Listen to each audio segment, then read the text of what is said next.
Fertilization fertilization in plants, and we have studied fertilization in human being. Now is the time for the studying fertilization in plants. Each plant pollen grains consists of vegetative cell of two male gametes. One pollen grain reaches the stigma. The vegetative cell produces a long tube called pollen tube.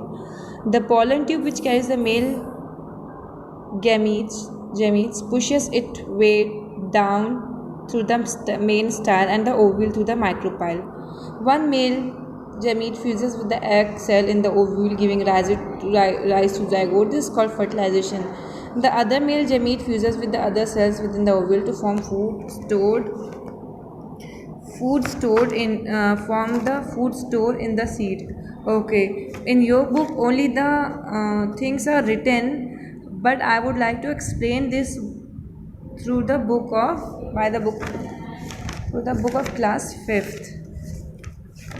It is written in very simpler form.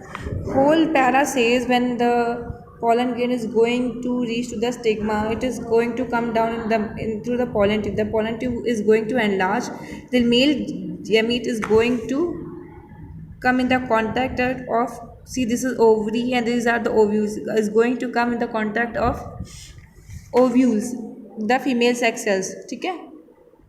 One male gamete fuses with the egg cell. One male gamete is going to fuse with the egg cell, and one male gamete is going to fuse with the egg cell in the ovule, and it will give rise to zygote. This is going to be called as fertilization. When the pollination will occur, pollen grains will come. There are two male gametes you are seeing it. One is going to fertilize with the ovule, and it is going to give rise to zygote. This is called fertilization. And the other male gamete fuses with other cells.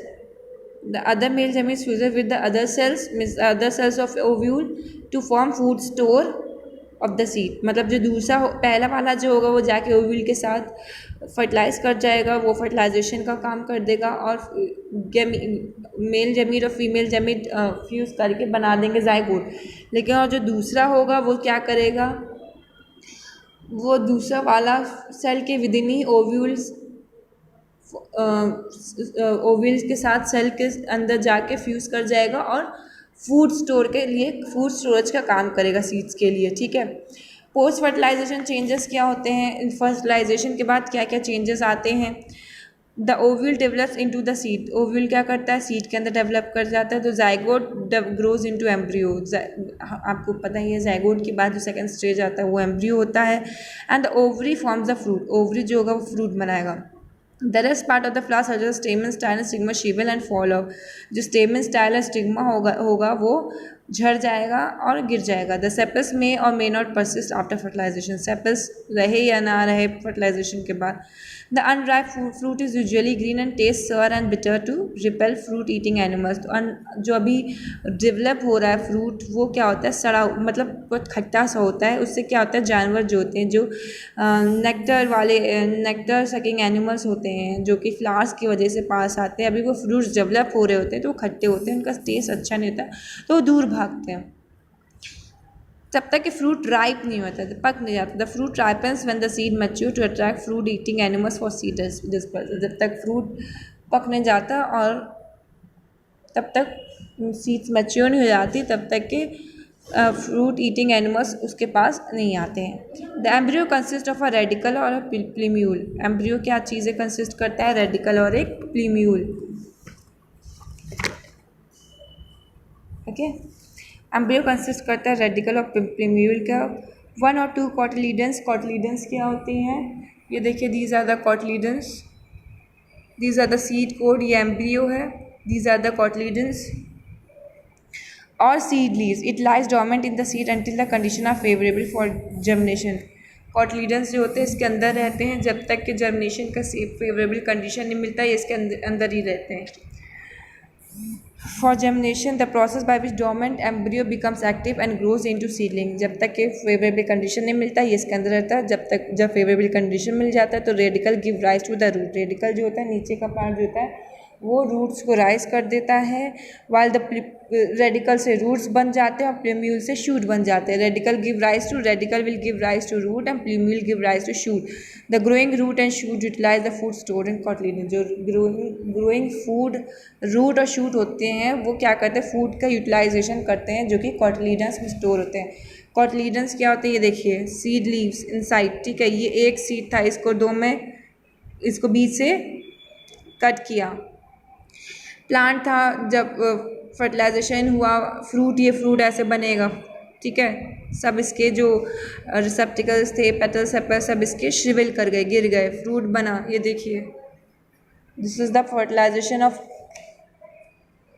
if this is the fertilization in plants. You just go through this, and with this the biggest chapter in your one of the biggest chapter of your book has been completed. ठीक है. Then what is artificial pollination? We use the mechanism of cross pollination developed. We have studied that there are two types of pollination: insect pollination, water pollination. Vallisneria और hydrilla से water pollination होता है. अब हम पढ़ेंगे artificial pollination क्या होता है. artificial pollination में क्या होता है, एक particular variety may be resistant to certain disease but may not produce a high yield. Through artificial pollination, the disease resistance character can be combined with high yielding character in single variety. क्या होता है, कुछ plants जो होते हैं जो वो disease resistant होते हैं, मतलब उनके अंदर कोई भी डिसीज़ नहीं आ सकती. वो जो डिसीज़ आएगी उससे लड़ने की बहुत ज़्यादा ताकत रखते हैं. तो उनको हम क्या कर सकते हैं, कंबाइन कर सकते हैं ताकि हमें ज़्यादा से ज़्यादा हाई यील्डिंग कैरेक्टर मिल जाए एक ही वैरायटी में. मतलब ज़्यादा से ज़्यादा उगाने वाले फ्रूट्स या कोई भी सीड्स उगाने वाले, और उनसे हाई यील्डिंग कैरेक्टर हमें मिल जाए. क्योंकि जब तक कि डिसीज़ कोई नहीं आएगी, प्लांट को इन्वेड नहीं करेगी उसको, तब तक उसको कोई भी डैमेज नहीं होगा. तो उसके डैमेज से बचाने के लिए हम उसको क्या करते हैं, उसके साथ कंबाइन करते हैं. Same can be done the case of, अगर हमें टेस्ट चाहिए तो हम दो प्लांट्स को एक साथ कंबाइन कर सकते हैं. To begin with, the two varieties with one more desired characters are selected and thus belong to the same species. Species same होना चाहिए. desired character जैसे हमें कलर का चूज़ किया है तो हम उसको कैरेक्टर सेलेक्टेड होना चाहिए और सेम स्पेशीज़ को बिलोंग करना चाहिए. The stamens of the flowers of one variety are remove by the anthers mature. Stamens क्या करते हैं, रिमूव कर देते हैं.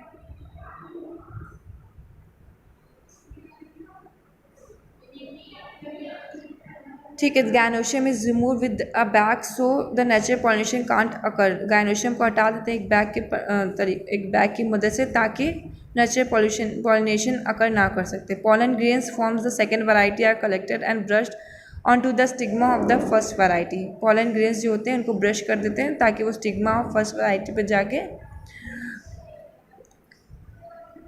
कलेक्ट कर लेते हैं ब्रश करके. ठीक है. The flowers of first variety again covered with the bag to avoid pollen. मतलब जहाँ जहाँ आपको लग रहा है कि रिप्रोडक्शन हो सकता है, हम उसको बैग से कवर कर लेते हैं. The natural productive course is allowed to take its own course. मतलब जो नेचुरल रिप्रोडक्शन होना है उसको छोड़ के बाकी जो हमें लग रहा है कि these are going to interfere in the process of pollination, तो उसको हम कवर कर देते हैं. The process of taming a new habit artificial means called hybridisation. हमें अगर न्यू वैरायटी चाहिए आर्टिफिशियल मीन्स से, उसको हम हाइब्रिडाइजेशन करते हैं. और जो वैरायटीज़ प्लांट में बनती है उसको हम हाइब्रिड कहते हैं. इससे हमने बहुत सारी वैरायटीज़ बनाई हैं, राइस, व्हीट, मेज, कॉटन एंड शुगर केन की. ठीक है. With this chapter comes to an end. Just go through the pages, go through the topics, and if you are facing any problem, just write it down and ask me on Monday in your doubt clearing classes. Thank you, and I will be giving you short answers and long answers today.